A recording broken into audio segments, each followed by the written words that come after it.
ಅರಮನೆ ಮೈದಾನದಲ್ಲಿ ಒಂದು ಹಬ್ಬ ನಡೀತಾ ಇದೆ ಅಂತ ಹೇಳೋದು ತಪ್ಪಾಗಲ್ಲ. ಯಾಕಂತ ಹೇಳಿದ್ರೆ ಹಬ್ಬದ ವಾತಾವರಣ ಇವತ್ತು ನಿರ್ಮಾಣ ಆಗಿದೆ. ನಮ್ಮೆಲ್ಲರ ನೆಚ್ಚಿನ ಧೀಮಂತ ನಾಯಕರು, ಸಂಘಟನಾ ಚತುರರು, ರಾಷ್ಟ್ರ ನಾಯಕರು, ಅಪಾರ ಅನುಭವ ಹೊಂದಿರ್ತಕ್ಕಂಥ ಸನ್ಮಾನ್ಯ ಬಿ ಹರಿಪ್ರಸಾದ್ ಸಾಹೇಬ್ರವರಿಗೆ ಇವತ್ತು ಕೆಪಿಸಿಸಿ ಅಧ್ಯಕ್ಷರಾಗಿ ಏನು ಎಐಸಿಸಿ ನೇಮಕ ಮಾಡಿತು, ಅಧಿಕಾರ ಸ್ವೀಕಾರ ಮಾಡ್ತಕ್ಕಂಥ ಈ ಒಂದು ಸನ್ನಿವೇಶದಲ್ಲಿ ಮಾನ್ಯ ಮುಖ್ಯಮಂತ್ರಿಗಳು ಏನು ನಿಕಟ ಪೂರ್ವ ಅಧ್ಯಕ್ಷರು ಅವ್ರಿಗೆ ಅಧಿಕಾರವನ್ನು ಕೊಡ್ತಕ್ಕಂತ ಶುಭಗಳಿಗೆ ಇದೊಂದು ರೀತಿಯ 2028ರ ಕಾಂಗ್ರೆಸ್ ಪಕ್ಷದ ಮತ್ತೊಮ್ಮೆ ಅಧಿಕಾರ ಹಿಡಿತಕ್ಕಂಥ ಸಮಾರಂಭ ತಪ್ಪಾಗೋದಿಲ್ಲ. ಕಾರಣ ಇಷ್ಟೇ, ಕರ್ನಾಟಕ ರಾಜ್ಯದಲ್ಲಿ ಕಾಂಗ್ರೆಸ್ ಪಕ್ಷ ಒಂದೇ, ಹಿಡಿದಂತೆ ನಡೀತಕ್ಕಂಥ ಪಕ್ಷ ಕಾಂಗ್ರೆಸ್ ಪಕ್ಷ ಒಂದೇ. ಬಡವರ, ರೈತರ, ಮಹಿಳೆಯರ ಎಲ್ಲಾ ವರ್ಗದ ಹಿತ ಕಾಯ್ತಕ್ಕಂಥ ಪಕ್ಷ ಯಾವ್ದಾದ್ರೆ ಅದು ಕಾಂಗ್ರೆಸ್ ಪಕ್ಷ. ಇವತ್ತು ಕಾಂಗ್ರೆಸ್ ಪಕ್ಷಕ್ಕೆ ಒಳ್ಳೆಯ ಒಂದು ಸುವರ್ಣ ಯುಗ ಅಂತ ಹೇಳಲಿಕ್ಕೆ ನಾನು ಬಯಸ್ತಿದ್ದೀನಿ. ಕಾಂಗ್ರೆಸ್ನ ಕಾರ್ಯಕರ್ತರಿಗೆ ಒಂದು ರೀತಿಯಲ್ಲಿ ಮಿಂಚಿನ ಸಂಚಾರ ಅಂತ ಹೇಳ್ಬೋದು.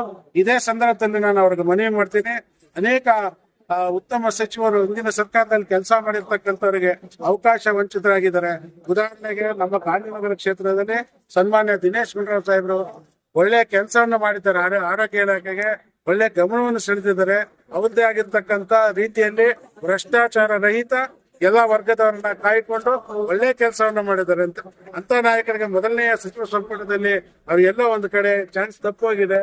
ಆದ್ರೆ ಸಮರ್ಥ ನಾಯಕರು ಇರೋದ್ರಿಂದ ಅವರಿಗೆ ಈ ಬಾರಿ ಎರಡನೇ ಅವಧಿಯಲ್ಲಿ ಸನ್ಮಾನ್ಯ ದಿನೇಶ್ ಗುಂಡೂರಾವ್ ಅವರಿಗೆ ಒಳ್ಳೆ ಖಾತೆಯನ್ನು ಕೊಡುವುದ್ರ ಮುಖಾಂತರ ರಾಜ್ಯಕ್ಕೆ ಮತ್ತೊಮ್ಮೆ ಹೆಚ್ಚಿನ ಕೆಲಸ ಮಾಡೋದಕ್ಕೆ ಅವಕಾಶ ಕಲ್ಪಿಸ್ಕೊಡ್ಬೇಕು ಅಂತ ಹೇಳ್ಬಿಟ್ಟು ಸನ್ಮಾನ್ಯ ಡಿ.ಕೆ. ಶಿವಕುಮಾರ್ ಸಾಹೇಬರಾಗಿರ್ಬೋದು, ಸಿದ್ದರಾಮಯ್ಯ ಸಾಹೇಬರಾಗಿರ್ಬೋದು, ನಮ್ಮ ಪಕ್ಷದ ವರಿಷ್ಠರಾಗಿರ್ತಕ್ಕಂಥ ಖರ್ಗೆಜಿಯವರಾಗಿರ್ಬೋದು, ರಾಹುಲ್ ಗಾಂಧೀಜಿಯವರಾಗಿರ್ಬೋದು, ಈಗ ಅಧಿಕಾರ ಸ್ವೀಕಾರ ಮಾಡ್ತಾ ಇರ್ತಕ್ಕಂಥ ಸನ್ಮಾನ್ಯ ಬಿ ಹರಿಪ್ರಸಾದ್ ಸಾಹೇಬ್ ಇರ್ಬೋದು, ಖಂಡಿತವಾಗ್ಲೂ ಎಲ್ಲರಲ್ಲೂ ಕೂಡ ನಾವು ಇನ್ನು ಅತ್ಯಂತ ವಿನಯಪೂರ್ವಕ ವಿನಂತಿ ಮಾಡ್ತೇವೆ.